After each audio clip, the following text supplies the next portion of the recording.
تحولت عبارة هيكلة القطاع العام إلى لازمة تتردد كلما طرح ملف الإصلاح الإداري، لكنها بخلاف اللازمة الشعرية التي تبني الإيقاع وتعطيه عمقا، باتت نغمة مستهلكة ممجوجة عصية على التنفيذ رغم سهولة طرحها نظريا. إعادة هيكلة القطاع العام معناتها إعادة تنظيمه والنظر وإعادة نظر بحجمه وحدود صلاحياته بالتعاون مع يمكن القطاع الخاص، يمكن انك تلغي وظائف ما عاد إلى لزوم مثل مستنسخ مثل حاجب مثل سائق مثل محرر، يمكن لانه صار في تقدم تقني والكتروني وصار في تجهيزات ممكن يستخدمها الموظف، ما عاد بحاجه لهذا الاكيب كله. بدلا من السير في مسار إعادة الهيكلة الفعلية، عمدت الحكومات المتعاقبة إلى حشو القطاع العام بالموظفين،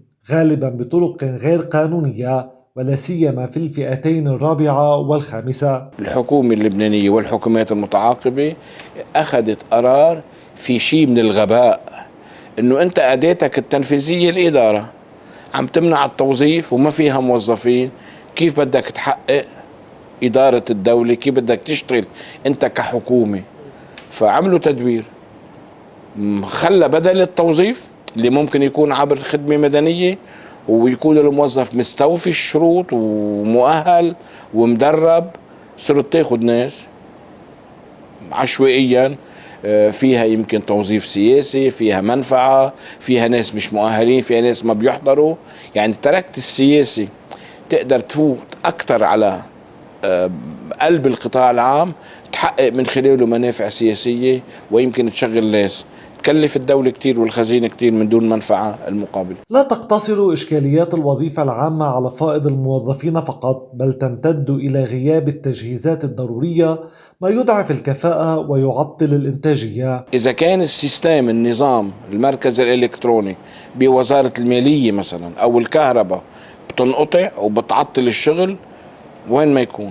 فإذا هذا أهم عامل من عوامل أن الإدارة تمشي. إذا ما في كهرباء كل المرافق بتتعطل وبترتفع تكلفتها. إعادة الهيكلة على أسس سليمة وعصرية لا يمكن أن تتم من دون المرور بقناة الشراكة مع القطاع الخاص، ورغم وضع الأطر القانونية لذلك عبر قوانين الهيئات الناظمة والشراكة والشراء العام وغيرها، فإن التجربة أثبتت إخفاقها، وهي بحاجة إلى مراجعة جذرية لا مجرد إعادة تكرارها. لا زال هناك ضرورة للتعاون مع القطاع الخاص، وإنما يجب أن نستفيد من تجاربنا الواقعية مع القطاع الخاص اللي عم يسقط على ساحة التعاون إسقاطا من قبل وزراء في بينهم وبين الشركات يمكن منافع أو مصالح عامة.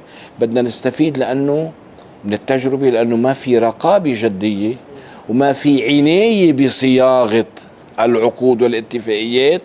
مثلا أهم نقاط الضعف بالعقود إنه هالشركات اللي بدها تتعاون مع القطاع العام بتحسم مصاريفها قبل ما تحسب حصة الدولة بأكثر من مطرح. الوصول إلى قطاع عام رشيق ومنتج يتطلب تعزيز الهيئات القائمة المعنية بإشراك القطاع الخاص واستكمال هيكليتها الإدارية وضمان استقلاليتها وفعاليتها، والأهم ضمان التزام الوزراء بتطبيق القوانين، وإلا فإن مسلسل الفشل سيعاد ككابوس نعرف مشاهده جيدا ونعرف كيف ينتهي.